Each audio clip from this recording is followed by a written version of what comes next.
Hai semua, nama saya Jennifer Carolina Golung dari kelas 12 MIPA 1. Di sini saya akan mempresentasikan biologi bab tentang pembelahan sel. Pengertian pembelahan sel. Pembelahan sel adalah peristiwa di mana sebuah sel membelah menjadi dua atau lebih sel baru. Pembelahan sel merupakan cara sel untuk memperbanyak diri atau yang disebut dengan bahasa ilmiahnya proses reproduksi sel. Fungsi pembelahan sel. Fungsi pembelahan sel pada makhluk memiliki dua fungsi, yaitu yang pertama, fungsi pembelahan sel pada makhluk hidup uniseluler atau bersel tunggal adalah sebagai cara untuk berkembang biak. Contoh makhluk hidup yang berkembang biak dengan membelah diri yaitu protozoa, amuba, dan lain-lain. Yang kedua, fungsi pembelahan sel pada makhluk hidup multiseluler atau makhluk hidup bersel banyak adalah sebagai cara untuk memperbanyak sel tubuh sehingga makhluk hidup yang bersangkutan dapat tumbuh dan berkembang. A. Reproduksi sel. Pembelahan sel terjadi melalui dua proses utama, yaitu pembelahan inti atau karyokinesis dan pembagian sitoplasma atau sitokinesis. Pada pembagian sel tumbuhan dan pembelahan sel hewan memiliki tiga macam pembelahan, yaitu yang pertama, pembelahan langsung atau amitosis, yang kedua pembelahan tidak langsung atau mitosis, dan yang ketiga pembelahan reduksi atau meiosis.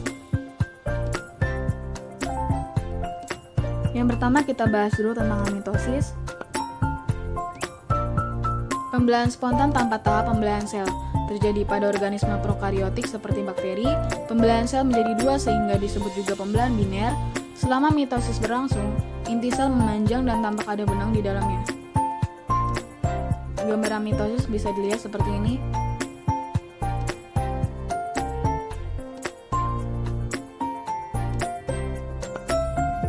Yang kedua, mitosis terjadi pada organisme eukariotik atau sel hewan dan tumbuhan. Pembelahan tidak langsung untuk mengganti jaringan yang rusak. Untuk pertumbuhan, menghasilkan dua sel anak yang identik dengan induknya. Sel anak jumlah kromosomnya dan sifat yang sama dengan induknya. Tahapan terlama dalam siklus sel adalah interfase yang mana sel tidak mengalami pembelahan. Fase dalam interfase, fase G1, sel mengalami pertumbuhan dan perkembangan. Fase S atau sintesis, sintesis DNA atau duplikasi kromosom.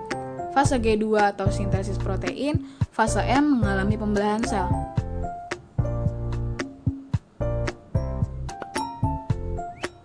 Tahapan mitosis. Yang pertama, profase. Kromatin memendek dan menebal, membentuk kromosom dan mengganda membentuk kromatida. Membran nukleus hilang, sentriol memisah ke arah berlawanan, benang spindel keluar memegang kromatid, mendorong kromatid menuju ekuator. Yang kedua, metafase. Kromatid berada di tengah. Setiap sentromer memiliki dua kinetokor yang dikaitkan oleh benang spindel.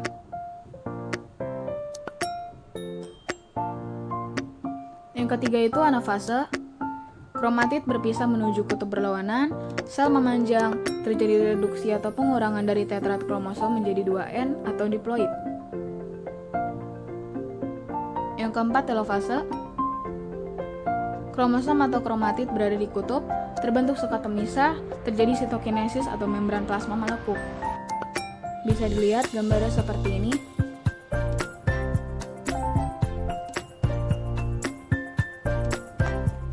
Lanjut kita bahas sitokinesis. Sitokinesis adalah tahapan pembelahan sitoplasma yang terjadi setelah telofase dan sel akan segera siap memasuki tahap G1 interfase untuk memulai pembelahan berikutnya. Perbandingan pembelahan sel hewan dan tumbuhan. Bisa dilihat dalam tabel perbandingan pembelahan sel hewan dan tumbuhan 1-5 bedanya.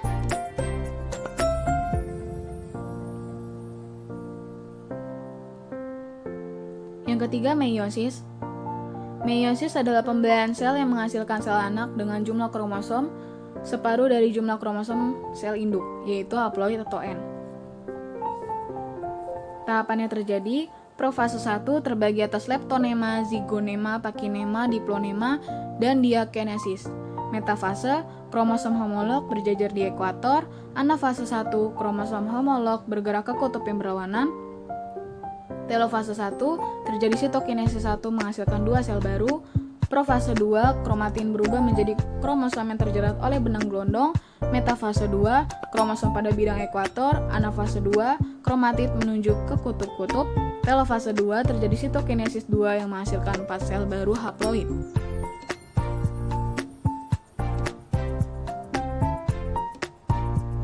Yang pertama ini gambar profase, yang kedua gambar metafase, yang ketiga gambar anafase, dan yang terakhir ini gambar telofase.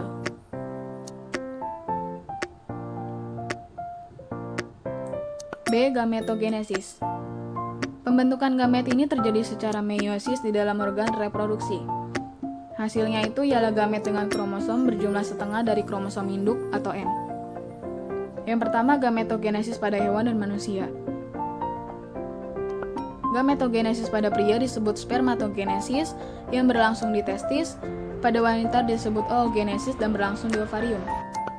Seperti ini gambarnya.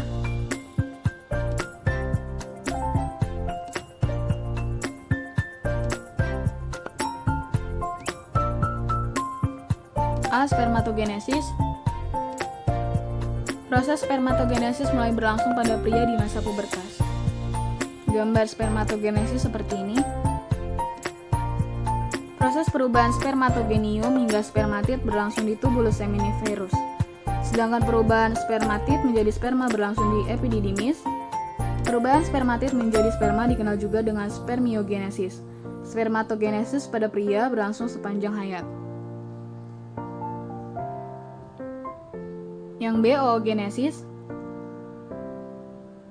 Berlangsung pada wanita. Pada proses oogenesis ini terjadi pembelahan yang tidak sama besarnya pada waktu sitokinesis, sehingga setelah melakukan pembelahan meiosis 2 yang menghasilkan sel polosit yang berbeda ukuran. Pada akhir meiosis 2, didapatkan 3 buah polosit yang jauh lebih kecil dan tidak fungsional sehingga mengalami degradasi. Gambar oogenesis seperti ini.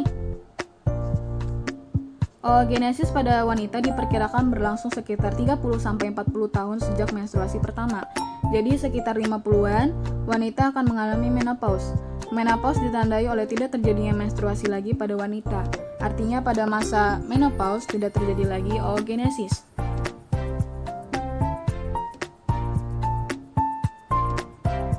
Yang kedua, gametogenesis pada tumbuhan tinggi. Terdiri atas mikrosporogenesis dan megasporogenesis. Mikrosporogenesis terjadi pada kepala sari bunga jantan, sedangkan megasporogenesis terjadi pada bakal buah atau ovarium bunga betina. Gambarnya seperti ini. Sekian presentasi dari saya, terima kasih.